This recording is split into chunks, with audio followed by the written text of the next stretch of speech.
बिस्मिल्लाहिर्रहमानिर्रहीम। अस्सलाम वालेकुम व्यूअर्स, मैं शेफ समरीन वेलकम करती हूँ आपको किचन विद समरीन में। आज आप लोगों के साथ शेयर करने जा रही हूँ मैं चाइनीज़ पकोड़ा की डिलीशियस और स्पाइसी सी रेसिपी।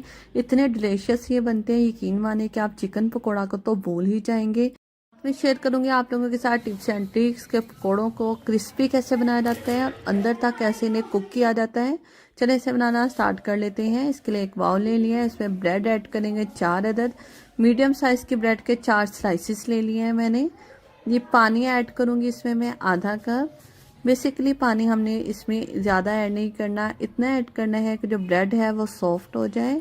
जिसे कवर कर देते हैं, रख देते हैं साइड पे। तब तक वेजिटेबल्स कट कर लेते हैं।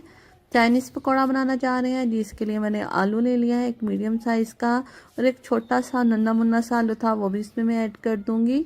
का ग्रेटर है, मोटे वाली साइड से इसे ग्रेट करना स्टार्ट कर लेते हैं।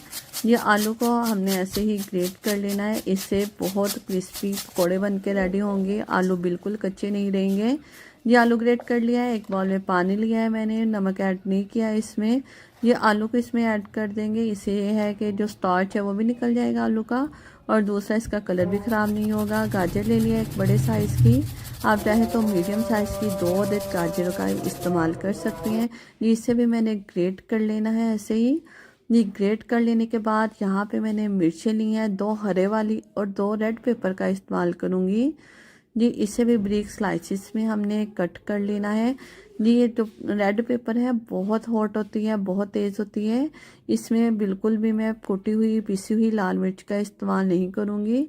जिसे कट कर लिया मैंने। यहाँ पे मैंने आप प्याज लिया हुआ है एक बड़े साइज़ का, इसे बिल्कुल थिन स्लाइसिस में मैंने कट कर लेना है। ब्रेक स्लाइसिस में कट किया होगा प्याज तो बहुत क्रिस्पी पकौड़े बन के तैयार होंगे जी। फ्रेंड्स, बंद गोभी ले लिया मैंने, इसे भी ब्रेक स्लाइसिस में कट कर लेंगे जी। फ्रेंड्स, कट कर लेने के बाद ये तकरीबन 1 कप जितनी होगी, इससे फ्लेवर बहुत अच्छा आएगा। एकदम ऐसे लगेगा जैसे चिकन के पकौड़े बन के रेडी होंगे जी। जिन लोगों को वेट का इशू है वो उसे मैनेज करना चाहते हैं वो बंद गोभी का इस्तेमाल ज़्यादा क्या करें, ये बहुत बेनिफिशियल है वेट लूज में। ये अदरक यहाँ पे मैंने ले लिया है 1 इंच का टुकड़ा, इसे भी ब्रिक ग्रेटर से मैं ग्रेट कर लूँगी। जिन लोगों को पकौड़े खाने के बाद ब्लोटिंग हो जाती है उनके लिए बहुत मुफीद है, पकौड़ों में अदरक का इस्तेमाल ज़रूर किया करें। ये फ्रेंड्स, जो ब्रेड स्लाइसेस हैं वो बहुत सॉफ्ट हो गए हैं, इस स्पैचुला की मदद से मैं मैश कर लूँगी। बहुत ज़्यादा मैश करने की ज़रूरत नहीं है, बस इस ब्रेड के जो मिक्सचर है इसे हम बड़े से बाउल में ट्रांसफ़र कर लेंगे। ये ट्रांसफ़र कर लेने के बाद इसमें जो मैंने वेजिटेबल्स कट की हुई थी वो ऐड कर देंगे। बंद गोभी, गाजर, प्याज, हरी मिर्च और रेड पेपर इसमें मैं ऐड कर दूँगी। ये वेजिटेबल्स आप अपने टेस्ट के अकॉर्डिंग ऐड कर लीजिएगा, लेकिन चाइनीज़ पकौड़ा में यही वेजिटेबल्स चाहती हैं। यहाँ पे ग्रेट किया हुआ अदरक वो भी ऐड कर देंगे। ग्रेट करने के बाद ये तकरीबन 1 टेबल स्पून था। आलूओं को मैंने छलनी में डाल के अच्छी तरह छान लिया था, वो ऐड कर देंगे। नमक ऐड करूँगी इसमें मैं 1.5 चाय का चम्मच, आप अपने टेस्ट के अकॉर्डिंग देख लीजिएगा जी। साथ में यहाँ पे मैं कुटा हुआ सूखा धनिया ऐड करूँगी जी, वो भी ऐड कर देंगे। सोया सॉस ऐड कर दूँगी 1 टेबल स्पून 1 खाने का चम्मच। चिली सॉस ऐड करेंगे 1 टेबल स्पून 1 खाने का चम्मच जी। फ्रेंड्स, इसमें सिरका वगैरह ऐड नहीं करूँगी, इन दोनों सॉसों से ही बहुत अच्छा फ्लेवर आएगा जी। यहाँ पे मैं बेसन ऐड करूँगी 1 कप। पिसी हुई काली मिर्च ऐड कर देंगे 1 छोटी चाय का चम्मच। यहाँ पे मैं 2 टेबल स्पून मैदा ऐड कर रही हूँ, आप चाहें तो कॉर्नफ्लोर भी ऐड कर सकते हैं, इससे बहुत क्रिस्पी बन के पकौड़े रेडी होंगे। इसे मिक्स करना स्टार्ट कर लेते हैं। मिक्स कर लेने के बाद इस नमक और मिर्च आपने टेस्ट कर लेना है। तो यहाँ पे मैंने टेस्ट किया था, मुझे मिर्च थोड़ी सी कम लग रही थी, इसलिए मैंने यहाँ पे 1 टीस्पून कुटी हुई लाल मिर्च मज़ीद ऐड कर दी है। साथ में बेहतरीन खुशबू और जायके के लिए ऐड करूँगी इसमें मैं धनिया और पुदीना 2 खाने के चम्मच।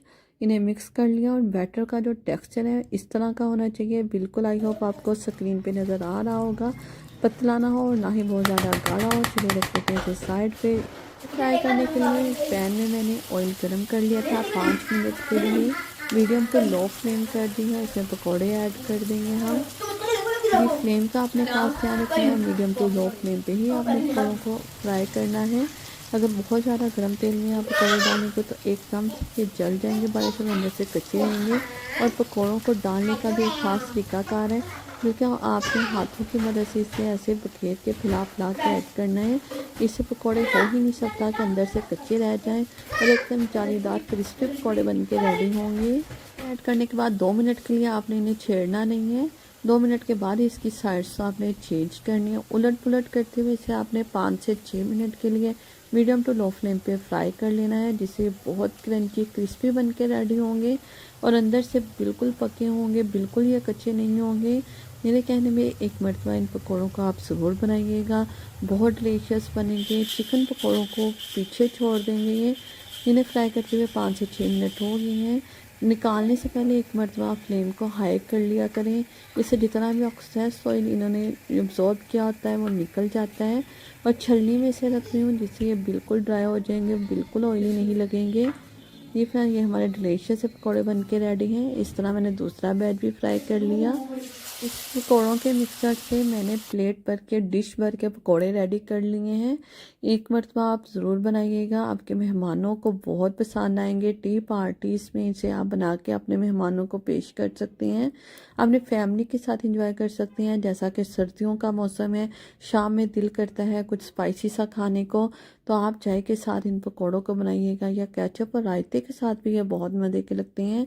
ज़रूर बनाइएगा, अपने बच्चों को बना के दीजिएगा। जो बच्चे सब्जियां नहीं खाना पसंद करते, इस तरह वो ज़रूर खाएंगे। दूसरे बैच को भी मैंने ऐसे ही पकौड़ों को फ्राई कर लेना है, उलट पुलट करते हुए 5 से 6 मिनट के लिए मीडियम टू लो फ्लेम पे। आप देख सकते हैं कितना प्यारा इक्वल कलर आ रहा है, बिल्कुल ऐसा नहीं है कि एकदम से जल गए हैं जी। इनको फ्राई करते हुए मुझे 5 से 6 मिनट हो गए हैं जी। इन्हें निकाल लेते हैं छलनी में जी। गर्मा गर्म सर्व कीजिएगा चाय के साथ जी। फ्रेंड्स, ये हमारे डिलीशियस से चाइनीज़ पकौड़ा बन के रेडी है। एकदम डिफरेंट मुख्तलिफ रेसिपी आप लोगों के साथ शेयर कर रही हूँ। अच्छी लगे तो लाइक कर दीजिएगा जी। आपको मैं तोड़ के चेक करवाऊंगी, माशाल्लाह कितने क्रंची और अंदर से एकदम पके हुए हैं, बिल्कुल ऐसा नहीं है कच्चे हैं। ज़रा सा कमेंट कर दीजिएगा और मेरी रेसिपीज़ को अपने फ्रेंड्स फैमिलीज़ के साथ ज़रूर शेयर किया करें। आप लोगों की तरफ से मेरे लिए इनाम होता है जी। फ्रेंड्स, कितने डिलीशियस और कलरफुल ये पकौड़े बन के रेडी हुए हैं। मिलेंगे नई रेसिपी के साथ, तब तक के लिए रखिएगा अपना ख्याल। अल्लाह हाफिज़।